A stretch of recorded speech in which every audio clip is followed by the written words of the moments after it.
Before this video starts, I'd just like to make an announcement. I have the Liberal Tears mug for $14.99 on my website. It is the first link in the description if you want to go pick one up. Don't worry if it breaks when it comes to your house. I'll send you another one for free out of my pocket. I don't care. I want you to get your Liberal Tear mug. It comes in Liberal Tears white with the face, black with the face, white without the face, and black without the face. So pick whichever one you want, and it'll come to your door in about 3 to 5 days. So that should be epic. First link in the description. Thank you. Let's go on with the video.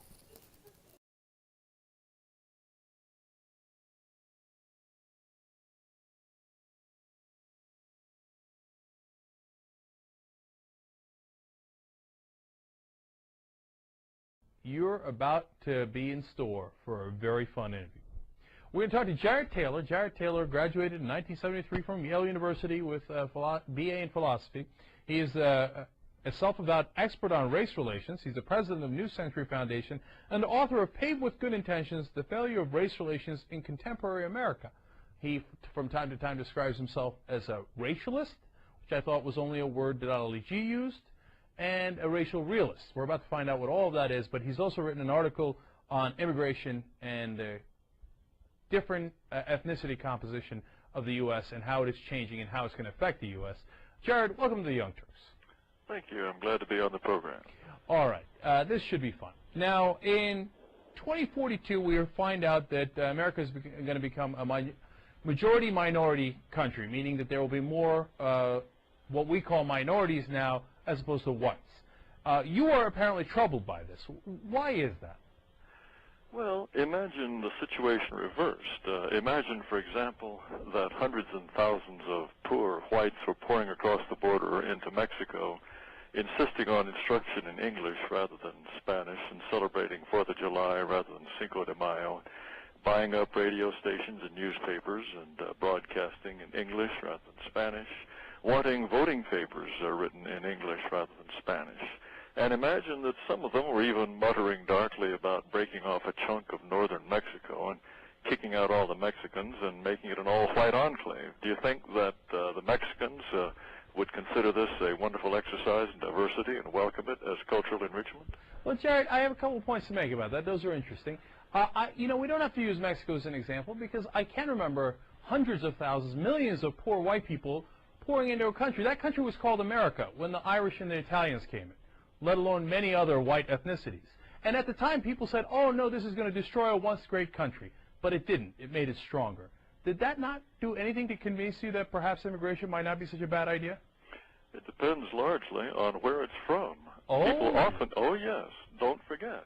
You say that you will tell me, and you're right, that despite great reservations about the Irish and the Italians, they integrated just fine. And after about 3 or 4 generations, it doesn't make any difference where you're from in Europe, but in terms of college education, household income, likelihood to marry outside of your original ethnicity, all those groups become indistinguishable. And people will say, okay, that means that the Haitians and the Guatemalans coming in now will be no different. That overlooks one very important thing, and that's what makes people uncomfortable, namely race. There were 2 racial groups here long before the ethnics showed up at the turn of the 19th and 20th century, American Indians and blacks, who are still not integrated in the way that the European ethnics did. Therefore, it's false to assume that just what happened to the Italians is the same thing that's going to happen to the Guatemalans. All right, so let me try to understand that. You're saying that, yeah, the Irish and the Italians and the Polish and the Germans, they all came in, but they were white, okay? That's so right. We all integrated fine because white people rock. Well, only, no. It's because race is one of the most serious fault lines in any society. You will find that attempts to assimilate will generally work if they cross racial lines, so long as language enclaves don't develop to the extent that they do, say, in Quebec in Canada. If you have a very substantial language enclave, you do not get assimilation across language lines. Race is a very, very difficult thing wherever you look, anywhere in the world. All right, so let me try to understand that. In America, we have been assimilating different races for centuries now, including blacks, Latinos, Asians, etc. Are you saying America failed? I thought we were a shining success, a light onto the world. Why is it that there's no school in America that passes what's called the lunchroom litmus test? In other words, it's all very well to have people who are Hispanics, Asians, whites, blacks go to the same school, but they sort themselves out into very clearly racially demarcated groups as soon as they get the chance. We are required to be racially integrated in terms of the workplace, in terms of our schools, but when Americans are left to their own devices, for example, if they go to church, in the United States today, more than 95% of church congregations are at least 80% one race. That's because in their own decisions, when they're left to their own devices, people do not want diversity. People are far more comfortable with people exactly like themselves. All right, Jared, let me explain a couple of ways that you're wrong. Number one, well, first of all, explain how my facts are wrong. I'm going to tell you. You just said that in almost every school, I thought maybe you even said in every school in the country, that people are, virtually every school in the country, they're segregated along race lines. That has not been my experience at all. I understand that some are, okay? I'm being a racial realist there, if you will, right? But I've gone to many schools, including my own, where that was not the case. I went to a school in New Jersey where we had Asians, Indians, Koreans, Jewish, white, black, everybody sat in the same lunch table. And you know what? Here at the Young Turks, we have a Latino, we have an Armenian, we have a Turk, we have a white guy, we have a Jew, we have a black, and we all work together. It's crazy. Let me ask you this, Jared. Hold on. Let me finish the question. Okay. All right, let me get back to this. So let me get to the question, okay? Now, whether we mix, as we do here at the Young Turks or in my high school, or whether we don't mix in some of the examples you point out, either way, this diversity has only strengthened America. The results, as they would say, the proof is in the pudding. America's been the #1 superpower and is still the #1 superpower. So how, you guys always talk about this disintegration of society because the races don't mix. First of all, they do mix. Second of all, even if they didn't, we still win because we have that diversity. Tell me, at what point in America's history was it the most dominant power? At what point in America's history did it have the world's largest proportion of industrial and economic might? Tell me, when was that? All right, well, let me tell you. It was in 1945. In 1945, we were still 20 years away from abolishing a system, an immigration system that was designed specifically to keep the country majority white. Jared, do you purposely... Hold on. Let's be factual here. No, I'm trying to be factual. Jared, let me explain something. Let me ask you a question, okay? Do you purposely twist the facts, or do you just not know the facts? Let me explain something to you. Do you not realize that we had the highest percentage of wealth in the world in 1945 because Europe and Asia were decimated by World War II? Or do you ignore that fact on purpose? And do you ignore the fact that we boomed and were the #1 superpower, and after demolishing the Soviet Union, in fact, our height was in the 1990s until, of course, Bush came in. And those facts are conveniently ignored by you. Did we or did we not have the highest percentage in 1945 because the rest of the world was destroyed? Do you understand that fact? You know, if you stop shouting and listening, you might learn something. Yeah, tell me about it, Mr. Racialist. The fact, Mr. What did you call me? Racialist. You call yourself Racialist. Right. That is something, that's a word that's been used to describe me. The proper term that I use for myself is a race realist. In fact, of course, the fact that 1945, Europe and Japan were in bad shape, of course that's part of it. But there is no question that up until 1965, we were still very much the dominant power. And it is, as our country has become increasingly diverse, I don't necessarily wish to connect the two, our proportion of wealth and power has declined quite dramatically. Now, you say that diversity is a strength. Without diversity, we would have no such thing as race riots. We would have no such thing as racial discrimination suits. We would have no such thing as race riots in high schools where blacks and Hispanics beat up on each other. Furthermore, let me finish. All right, go ahead. We would have no such thing as prisons in California and Texas that are kept in a constant state of lockdown because if the black and Hispanic prisoners are allowed to mix, they will be at each other's throats. You cannot point to a single thing in any kind of macroeconomic sense and say the presence of 30 million Mexicans in this country has made our country stronger. All of that is pure myth-making. All right, Jared. Look. You've said so many How things does- that how are does the absurd. Let me presence of ask you a 30 couple of million questions. Mexicans- yeah. All right, let me ask you a couple of questions. All right. Sure. You say we wouldn't have any race riots if we didn't have any different races. Well, I suppose that's true. Does that mean we should do some ethnic cleansing and Of course not. Because the Germans wouldn't have had any problems with the Jews if they had just finished, what was happening in World War II. They wouldn't have had any problem with the Jews, right? Because there wouldn't be any. My point is, by adding more ingredients, more fault lines, we are only brewing trouble. We never had a black and Mexican race riot until we had large populations of Mexicans.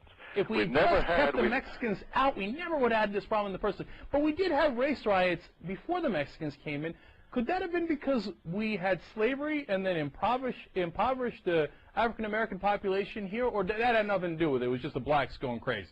You have race riots in Britain. You have race riots in Canada. The history of blacks in those countries is radically different from the history of blacks in the United States, and you still have precisely the same problems of any kind of multiracial society, namely conflict and tension. It's part of human nature. If you look around the world, those places where people are most diligently killing each other are precisely those places where diverse populations are trying to share the same territory, whether it's diversity of religion, race, language, or nationality. So, diversity Jared, I is want a to source understand. of tension, not of strength. No, I want to understand your vision of the world, okay? Because apparently you don't believe in our vision of America where we all come together and we'll live together.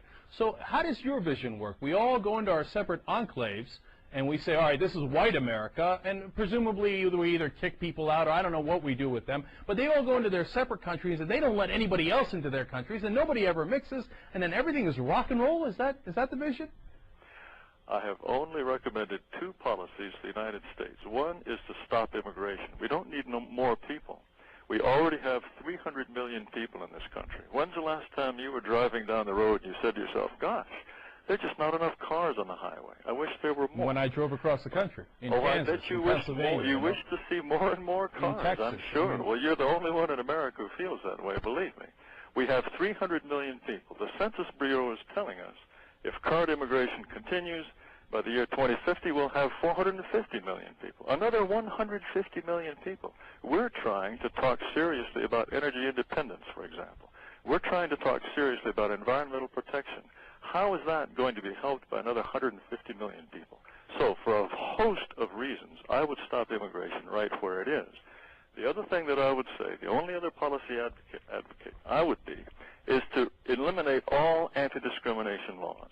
I believe in complete freedom of association, and if you wish to associate only with the red-headed duck hunters, that should be your right. If you're a private employer, you should have the employee people that suit you the best. So let me understand that, Jared. If Greyhound Bus says, hey, listen, we wish to have black people sit on the back of the bus, that's A-OK. No. If you are a monopoly supplier, you have no right to discriminate. If you are the monopoly electric company, no, you don't have the right to say, well, we're going to sell electricity only to right-handed people. But if you are a private individual, just as you have the right to choose your own spouse for good reasons, bad reasons, or no reasons at all, if you are a private employer, you should have the right to choose your employees for good reasons, bad reasons, no reasons at all. If they turn out to be good workers, so much the better for you. If because of irrational discrimination you hire only Asians, for example, and it turns out Asians can't do the job, your company will fail. But you should have the right to discriminate. All right, so we're talking to Jared Taylor. I want to ask you about, whether I disagree with that is a different question, and I do, but I don't want to get into all of that. But you mentioned that we should have these races, as far as I could tell, separate, but no, those two things don't. I just told you. No, because you were saying that once we put the Mexicans and the blacks together, they have race riots. Once we put the whites and the blacks together, we have race riots. So we should stop. Why can't we do it the other way? If in 2042 the minorities are going to be the majority, why can't we stop white folks from coming into the country? We could. I just told you I want to stop everyone from coming into the country. In fact, when we have a majority non-white in this country, it's entirely possible that by that point they will be able to pass through legislation that will provide for financial compensation for slavery and financial compensation for invasion of what used to be Mexico and is now part of the southwestern United States. Yes, they'll be perfectly capable of passing laws of that kind. All right, Jared. I don't look forward to that, but that's certainly a possibility. But what I've told you is I believe in complete freedom of association. Those who wish to mix, God bless them. Those who don't wish to mix, they should be entirely free to exercise that right. All right, and we're going to give you some examples of Jared's thought on that, but I want to remind everybody, Jared Taylor is the president of New Century Foundation. He's the author of Paved with Good Intentions, The Failure of Race Relations in Contemporary America. I know that you have some issues with mixing, Jared, because you said apparently in May of 2005, I want my grandchildren to look like my grandparents. I don't want them to look like Anwar Sadat or Fu Manchu or Whoopi Goldberg. Entirely correct. Okay. You want your, I would prefer that my children look like my grandchildren look like my grandparents. Many people in America, not just whites, feel that same way. Okay, so you don't, Why- like, why if should I want- your daughter wanted to marry a black guy, you'd be like, well, look, I don't want my granddaughters looking like Whoopi Goldberg. You'd ask her to reconsider. That's entirely correct. And what's wrong with that? Okay, no, I'm just getting it on the record as to what your feelings are. There's no problem. My ancestors have been Europeans for 40,000 years. We like it that way. I'd be very surprised if my children decided to marry outside of their race. I'd be surprised too if they grew up in your household. All right, so Jared, let me ask you this question. Sure. We also have this quote from you. Quote, there is no scale on which racial differences can all be ranked so as to draw across-the-board conclusions about racial superiority or inferiority. That sounds pretty good. But, quote, it is certainly true that in some important traits, intelligence, law-abidingness, sexual restraint, academic performance, resistance to disease, whites can be considered superior to blacks. At the same time, in exactly these same traits, North Asians appear to be superior to whites. Do you really believe that? Well, why would you not believe that? That's where all the evidence points. All of the evidence buttresses those positions. There's overwhelming evidence for that. Why would you, looking around the world today as we see it, why would you think for a moment that Haitians or Australian Aborigines, on average, are as intelligent as Japanese? Why would you think that? There's no evidence for it whatsoever. Jared, can you really be this stupid? Because, look, if we stopped in the turn of the millennium, okay, and we said, hey, look, the Arab Empire rules the world. They're the largest empire in the world. These little people in villages in Europe, they're so pathetically stupid. How could they possibly compare to the Arabs, who are the geniuses of the world? Again, if you stop shouting, perhaps you will calm down and learn something. About how white people are superior. But I'm not white, so I go ahead. Teach, master. When have the Australian Aborigines contributed anything of significance to world culture? And let me ask you once again, why would you consider, look at the 5,000 years of the past history. You asked me a question. Do you understand the tide of history? Look. I think there's supposed to be two people talking here. You called up to interview me, not to go on a monologue. Yeah.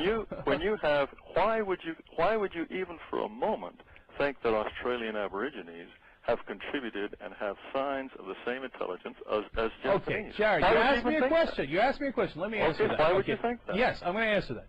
Because I have studied history, and I have seen the Egyptian Empire rise and then fall. Roman Empire rise, fall. Greek Empire, Persian Empire, Arab Empire, Chinese empires, American Empire, European empires. I have seen all the different races with great empires rise and fall. And if you stopped at any point and said, hey, you know what? It looks like the Egyptians are the greatest people on earth. And these Aborigines in America or in France or in England, oh, by God, they are pathetic and they've accomplished nothing in history at all. Well, then, yes, you would be right at that point in time. But you see how history changes and different empires rise and fall at different times? And then just looking at today and saying, well, the Australian Aborigines haven't done anything, so they must be stupid, is in fact the really stupid thing to do.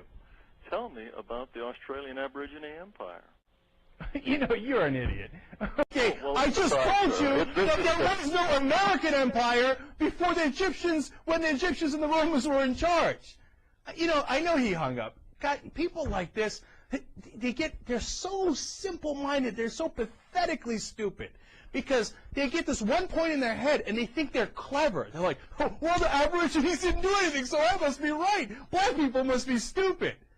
Well, what about when black people ruled the world, when the Egyptians were in charge? Oh, damn, I didn't think of that. Or if I did, I'm going to go back to the Australian Aborigine point, because I don't have another point. God, you know, these people, and look, they're on the right side of the political spectrum, Okay? They're not on the left side. They're on the right side. They hate America. They hate the idea of us mixing together. The melting pot and all the different ethnicities, they can't stand that idea. They despise what we stand for. I don't mean what we stand for in terms of the Young Turks or progressives or me or JR or Jesus or Anna or anyone else. I mean they despise the core of America, that we could all be in the same country, we could all work together, and we can make it work, and we could be number one. And we are number one. You know, the right wing always tells us, oh, the left hate America. What are you talking about? We love that we all came together and became the number one superpower. That's because we work together. But clowns like Jared Taylor have a point about Aborigines in Australia, and that's all they got, man, because they want to desperately justify their own racism. If he hadn't hung up, I would have loved to ask him about what stats he has, what facts he has, what studies he has about law-abidingness. Law-abidingness all across the world? Really? Are more people in jail in America or in African countries? What do you mean law-abidingness? Which laws? Which countries? Now, these people are absolute and utter clowns. And he's not a race realist. He's a racist. By the way, David Duke loves him. It doesn't mean that that is all, end-all, be-all to him. But David Duke thinks Jared Taylor's a genius.